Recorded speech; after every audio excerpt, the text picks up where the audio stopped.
Welcome to part 8 of Final Fantasy II, and in this episode we got the Wyvern Egg, so let's drop it into the Life Spring. That way there will be still a Wyvern left, and the Wyverns won't be extinct thanks to the Emperor of Palamecia. Mateus is a major league dick in Final Fantasy II. I'm not gonna sit here and lie to you, he is a major league dick. And moreover, he has caused mass death and destruction. We aren't even... Actually, no, we're past the halfway point of the game once we get back to Altair. Plain and simple. We are literally past the halfway point of the game. And, folks, I'm gonna tell you, it's gonna get a lot more darker than that. Yeah, I've already spoiled pretty much what happens to a good number of people, but folks... it's already also on YouTube, so I'm not really spoiling much. I am gonna say, though, that, like I said, while I like the story, the game itself can be bullshit. And I think I understand why 2 was only Japanese only, because of the fact that there was just so many ideas that were implemented poorly in this game. Leveling system being one of them. The only thing good was the story. And also the fact that you had enough magic to last you, which is something that's going to kick 3 right in the ass. Oh look, the Wyvern's dead, so that's the only reason why we're here. Because this is after you drop the egg into the live stream. So, the mother and child that's here in Deist will basically be mourning the loss of the Wyvern. So too will all of the villagers in Altair. But there is one thing we need to do, is to show everybody who probably may have thumbs down this, that you think I was joking that everything outside of Deist Cave was not already here. Here you go. Stalagmite was an... oh, Stalactite, sorry, was an enemy in Deist Cave. And I've skipped that for a reason. Because again, Stalactite will also show up in Pandemonium. Think of it like this. Pandemonium is literally a review and the last chance for you to grind before you even get to the Emperor. And you might as well grind, especially since one of the characters you have will be pretty much in the same boat as Leela, low level, and not be able to hold their own. So, yeah. This is basically all we're going to be doing in Pandemonium, is probably catching enemies that was all going to be there. And if they aren't going to be there in Pandemonium, they're definitely going to be in the Cyclone. So there's not really things you're missing at all. It's just certain ones that'll disappear because of certain events that's going to happen a little bit later. So, on that note, we're just going to continue maxing out, or at least raising Basuna as a powerful magic, because here's the thing. Basuna will take care of the bad stats that will linger on, while Esuna will take care of the bad stats in the midst of battle. The only person that I really should worry about is the guest character, because after all, one character dead means the boss will more than likely get a free turn. So now we gotta take care of Helldiver. And that's the last thing we need to worry about right about now. So let's just annihilate it and get it over with.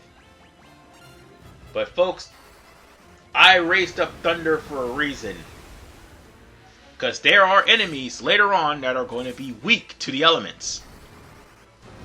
I raised up Fire to 7. I raised up Lightning to 7.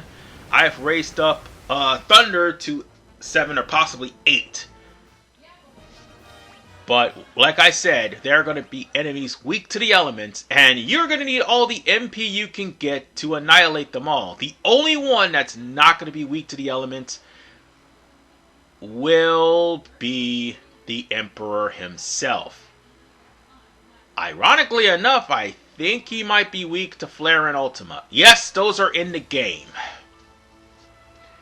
And when Flare and Ultima appears, you want to know what's going to happen?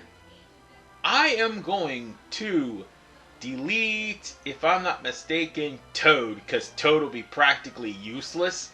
I only use Toad off screen, and seeing as how that's practically useless, I'm going to delete that and give that to Firion and let him max that out, so that way it'll actually work, and I'll probably get Flare to somebody else, but in the meantime, I've got some grinding to do, so with that said, we best get prepared. And we'll probably be traveling too. And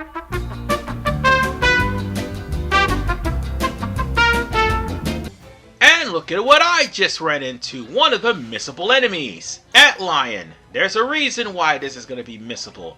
Because once we're finished here in the Colosseum, this place will not be accessible.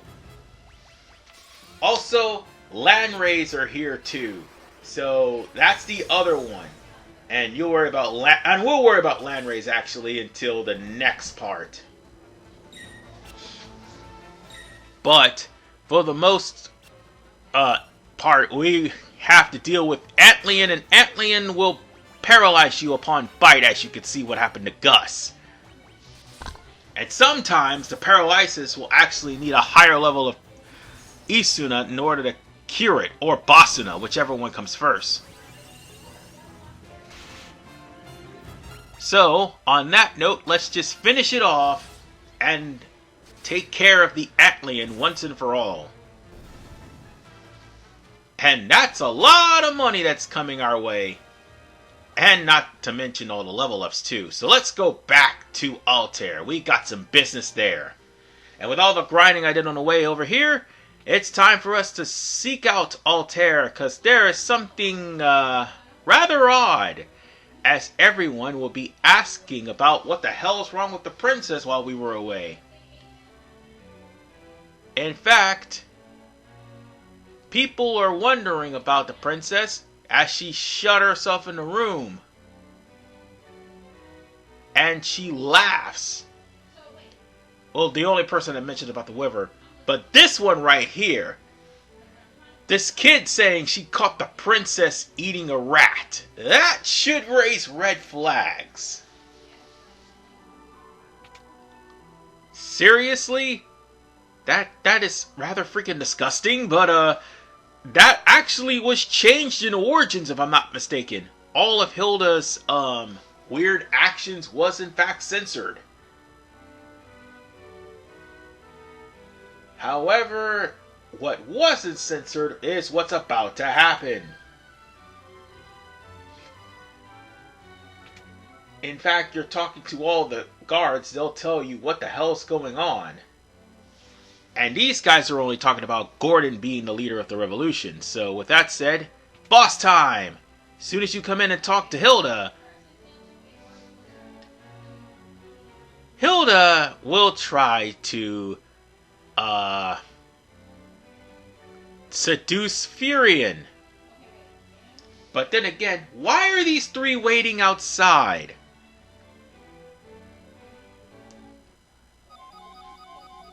And Hilda basically lure Firion to the bed, and this right here brings about the old school meme, Firion forever a virgin.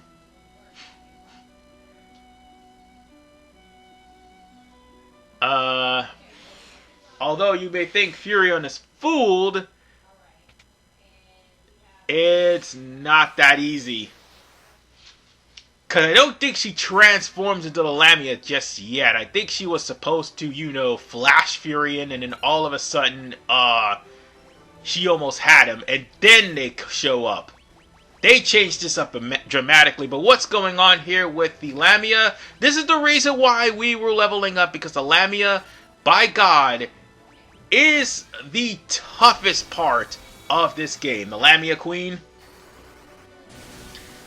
Because the Lamia Queen is weak to thunder. The thing of the matter is, she has magic that will, without a doubt, turn your allies against you. Why do you think I put on Blink? And why do you think I put on Shell? And why do you think I put on Protect?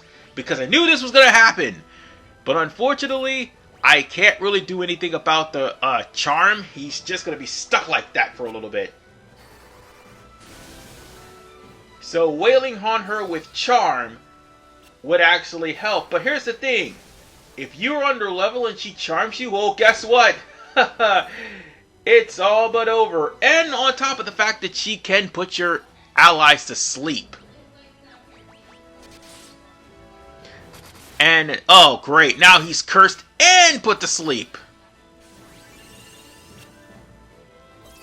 And now she's charmed too. Fan-freaking-tastic. Let's just put Basuna on him and just do something about Firion. Well, for the most part, at least Guts will gain up HP again. And at least the charm doesn't last too long. It lasts about 2 or 3 turns for at least. And of course, Leela's sleeping now. Don't worry, we almost got her. We'll just have to put Asuna on her. We're gonna have to use Thunder on her. And... oh, he missed. Alright, the Ancient Sword makes the accuracy go low. But, good news, at least the Lamia Queen has been defeated. Woo!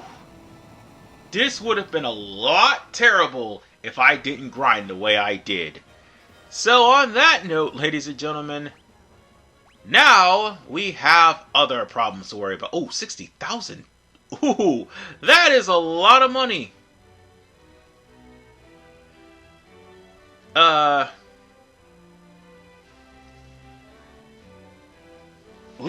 no, not Leela. Leela will pretty much make fun of Gus. Not Gus, Leela was going to make fun of Firion for getting easily attracted by a woman. So, on that note, we are going to end up losing Leela and gaining Gordon back. Leela will be in charge of the revolution for the time being. And that means we're going to have to max out Gordon too. Because we're going to need him for the Colosseum. Which sucks.